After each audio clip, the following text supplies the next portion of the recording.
సందర్భంలో మన దేశంలో వరి పంట పండించడమే ఎక్కువగా రైతులకు అలవాటు వరి పంట పండించడం.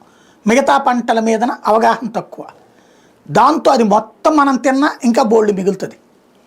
దీన్ని ప్రభుత్వాలు ఏం చేస్తున్నాయి?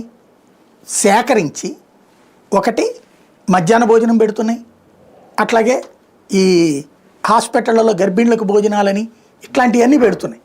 అయినా బోలెడు బియ్యం స్టాక్ ఉంటుంది. మళ్ళీ ఇప్పుడు కొత్తగా రైతులు ఈ ఏడాది రైతులది బియ్యం ఉంది ఇట్లాగిస్తున్నారు, అయినా ఆ గోడౌన్లన్నీ నిండిపోయి ఉండేవి. మళ్ళీ కొత్తగా రైతుల నుండి బియ్యం సేకరించాలి. సేకరించకపోతే రైతులకు గిట్టుబాటు ధర రాదు. ఆ బియ్యం మనం ఎవరం తినం కదా, కాబట్టి మనం ఎవరం కొనం కదా. అప్పుడు రైతు పండించిన పంట ఏం చేసుకోవాలి? దాంతో రైతులు అన్యాయం అయిపోతాడు. కాబట్టి ఏం చేస్తాం? ఈ గోడౌన్లో ఉన్న బియ్యం తీసుకెళ్ళి సముద్రంలో పారబోసి మళ్ళీ తీసుకొచ్చి ఆ గోడౌన్లో వేయడం. ఇట్లా నడుస్తున్నది అన్నటువంటిది అది కాంగ్రెస్ టైంలో నుంచి జరుగుతోంది, ఆ తర్వాత జరుగుతోంది. దాన్ని అప్పుడు ఒప్పుకున్నది ప్రభుత్వం.